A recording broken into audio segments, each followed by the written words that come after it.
Hey, this is Nicholas with the Backyard Terrorist here with another comic book review. I haven't done one of these in a while. Getting ready for the Sonic the Hedgehog movie 2.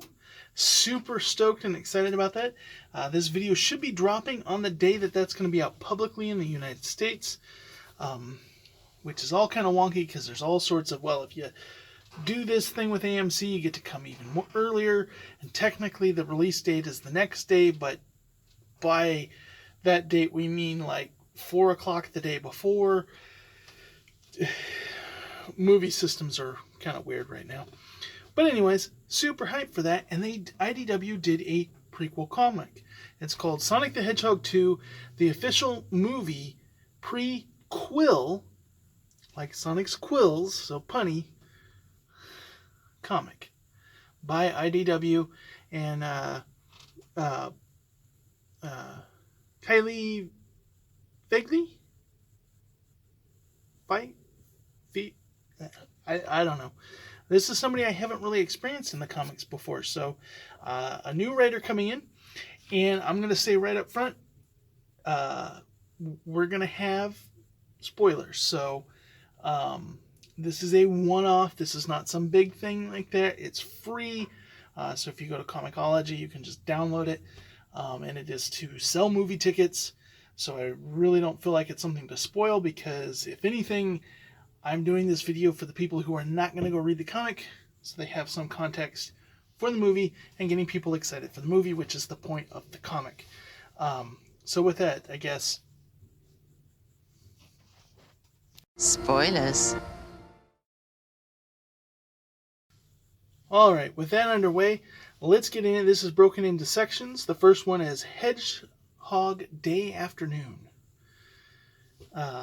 So this one starts out where Sonic is he's there and he's getting bored and he doesn't know what to do, so he's kind of going back to his old classic ways of going around the town, spying on people, dreaming about becoming a superhero. He even goes and has conversations with Crazy Carl, because he's still keeping hidden and pretending like nobody knows about his existence. But Crazy Carl, nobody takes Crazy Carl seriously, so he can just, it's like the cat's out of the bag, I can just go hang out with him. And Crazy Carl says, well, I think the only real good name for you, because he hears him making his superhero names up, is Blue Devil. And Sonic, returns, well, hey, that's not as bad as Crazy Carl. And he's like, not so crazy since you turned out to be real. And so they're having laugh back and forth, having donuts, because, Donut Lord. And then he goes back to his house, and he's watching the TV. And they get breaking news on Green Hills, Montana's local news station, breaking news about a bank heist in Walla Walla, Washington. Yeah, I don't think that would happen. That's not usually how the news works. But maybe if there was extreme long time time up, but usually live news reporting, something like that doesn't become national news that fast. But that's only the beginning of the coincidences, because you find out Tom the cop and his deputy decided that he always felt like he didn't like the small town atmosphere of Green Hills. That was kind of the lesson he learned, is that he's truly needed there. He wanted to go to the big city to become a cop, but now I think Green Hills has become too developed for him. It's too much of a city, so he's got to go on vacation, get away from it all, and go to Walla Walla, Washington to go fishing. The idea of people in Montana going to a coastal state to get to nature is like, what? Now, here's the thing. Now, maybe there's something in the movie, but why they picked Walla Walla, Washington? Why didn't they just pick some random lakeside town in Montana? I have no clue. But no, we're gonna set this in Walla Walla, Washington. So he's like, we're in the middle of vacation, but we're gonna hop in the truck and we're gonna call in the CB and tell them we're responding. And there's even a point later, he's like, as a sheriff of such and such with no jurisdiction here, I'm putting you under arrest. Okay. Very weird coincidence, but okay. Continuing on the coincidence, what are the bank heists after?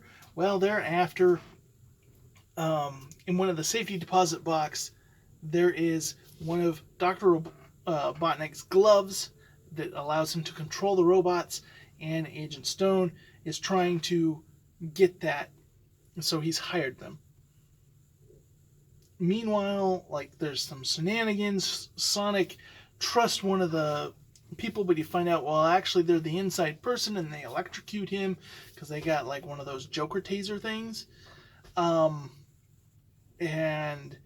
you know, he wakes up, but then he's still like, he's super fast. He's like defeating them, and now they're controlling Eggman robots.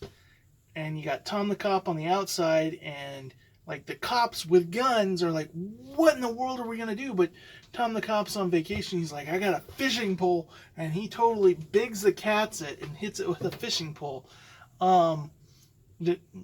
Once again, okay, taking some big leaps there. And they never at any point does Sonic and Tom realize each other's there. Like they totally ignore that. The criminals are like, hey, with these robots, we can do way more than, we can take the whole bank. We can just pull up the vault. So they're going to backstab Stone, but the robots somehow know to just take the thing and take it to Stone. So they end up getting left there, and the whole time they're going through the battle, Sonic is picking out like really awful superhero names.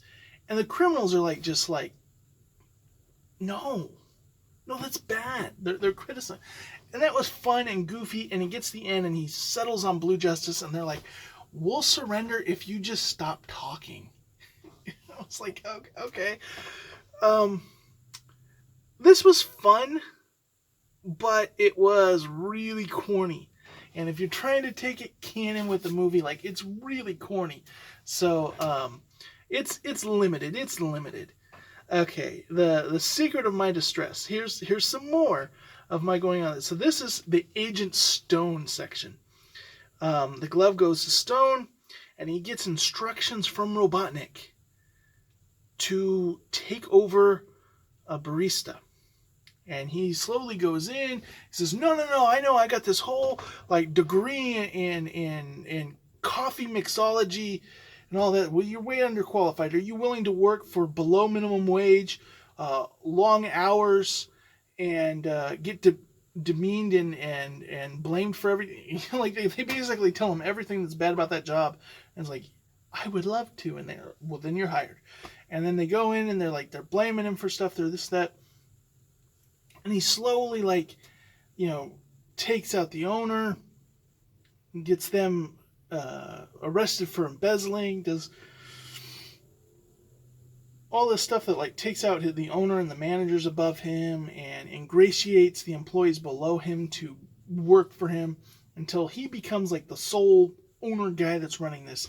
Now, it was funny in the trailer when we saw Agent Stone as running the coffee shop, because we're like, oh yeah, that's like his other thing. Like, why Robotnik has him.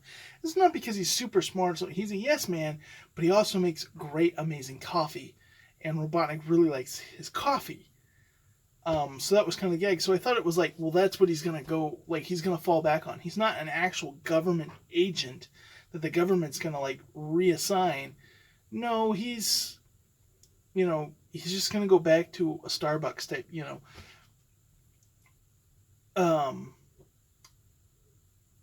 But it's part of Robotnik's plan. Now, if that's in the movie and it's not set up at all why it is his plan, I think people are going to be lost, because not everybody's going to read this comic. If it's not in the movie, it's not a plot point. It's really weird because it doesn't explain why it would be in this comic. So it's just kind of an odd thing. It was fun, it was good, but it was odd. It was an odd choice. Okay, on to better things. Now we're going to always bet on red. Here we're talking about Knuckles. And this one, Knuckles is hunting Sonic, and he is just, you're kind of going in, you're getting this vibe like he has a vendetta against Sonic already for whatever reason. We don't know what it is, and it's like his mission. He's got to find him. But then, like, this weird guy comes through one of the portals. He's kind of got like a bird feather cap thing, and he captures Knuckles and puts him into a fight club. Basically, makes him fight to win his freedom and be able to continue on his sport. He says he doesn't have time for this, but if he must, he must. And he beats a giant alien lobster being, because he does. And honestly, it feels a lot like Thor Ragnarok, which I know is, based on a comic that... but I'm not going to say it's based on that comic, because that comic went way in depth and everybody was upset with Thor Ragnarok, like briefly touching on it and moving on. And that's what this comic does. It's like, yeah, he's there. We show him in one champion fight and boom, he's out. And he kind of basically tells him, hey, you want to see a fight? Let me find Sonic. Help me find Sonic. Okay. I half wonder if this person's going to end up being Robotnik, or if it's going to be somebody from Longclaw's race, or if it's going to be another Echidna and Knuckles just doesn't know it. I don't know, but it was interesting. This was fun. It was some good Knuckles attitude, some good Knuckles action. Seeing him fight. Okay, that takes us to 2 for the road, and now we're on to Tails' story. And this one is probably my favorite. This one and Eggman's are my favorites of the comic. So we see Tails is looking for Sonic. And one of the things he does, the first place he's looking is where him and Longclaw were at the beginning of the show, of the last movie, with Baby Sonic. And he confirms that Longclaw died, and that everybody respects, and like in Sonic's world, Longclaw is revered for the sacrifice. So that was one of those things, like a lot of fans believe, like maybe Longclaw sent Tails. Like we see the portal close, it seems like certain doom for Longclaw, but maybe like they don't care anymore when Sonic's not there. They just wanted Sonic, and maybe they just let Longclaw live, or Longclaw escaped. The anime trope, if you didn't see the death, it didn't happen. They're not dead. But yeah, he says, yeah, Longclaw's dead. Now, of course, still, we've not seen a dead body. Longclaw could still be alive, and Tails just thinks she's dead. But I'm pretty sure they're not going that deep with the movie. But then he's following. He's made a device that's going to allow him to track Sonic's energy, and so he's going through worlds, trying to find like this chaos energy or whatever that's given off from Sonic jumping through portals. Well, he's not just getting Sonic, he's getting anybody that does that. And the next world he goes to is clearly Labyrinth Zone. It's all the little places he's going now are like game references.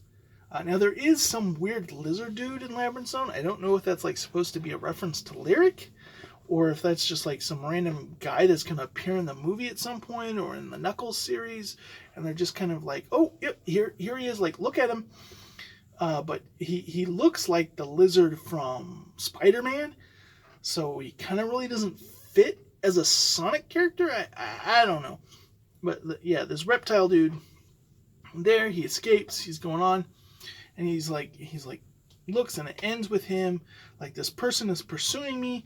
I gotta get going to the next place. Where it's next, it's Earth, and the person steps through the portal, and it's the same person that captured Knuckles, which is why I kind of think maybe this is Eggman. Maybe it's Eggman trying to work his way back, or maybe there's some other player in this movie that we don't even know about, or maybe it's just in the comics and it's some weird thing that's just gonna drop and maybe be taken up in the Knuckles series, because it did get introduced in the Knuckles part of the comic. But seeing Tails like go through and all of the love to classic stuff, I will say in the Sonic one, there was a moment when some of the art, I was like, that is clearly drawn like Archie Sonic. And so I really love that, like some of the moves when he's bearing down with his figure eight, feet spinning. So I appreciated that reference callback. This has a lot of callback to the early Genesis games. Now, the last one, Mushroom with a View. Robotnik is right where we left him off in the last movie. He's on that mushroom room, jumping around, saying he'll be back by Christmas. But obviously was probably Sega's or Paramount's original plan was to have this be the Christmas movie the next year. But 2020 happened, and that didn't happen. So now we are back to 2 years later, almost around the same time. He finds this like edible mushroom and he tries it and it's good and he's like, okay, sustenance. And then he sees like a cave that is just the whole wall is with these edible mushrooms, these little mushrooms that are good for him. He's like, I'm going to go pick them and I'm going to survive. And this will sustain me in time to repair my equipment, and then I can get back to Earth and that. And he gets into the cave and it's they're living plants. It was a trap. Like they're enticing all these little weak little things, and then all of a sudden they start having mouths popping out, and then there's a big one, and they're all coming in, and it's like and he's getting eaten alive, and he's like, a nice attempt, and he's like, rocket fuel injector, activate, and he's got a flamethrower on his wrist, and he just starts burning him, and he looks really crazy, really truly capturing Jim Carrey as Eggman, as Robotnik, being unhinged, looking forward to how that plays out into this next thing. And so I'm going to end this video with showing an image from that and reading the lines. First, I'll destroy anything that gets in my way on this mudball. Then I'll return to Earth and finally get that hedgehog!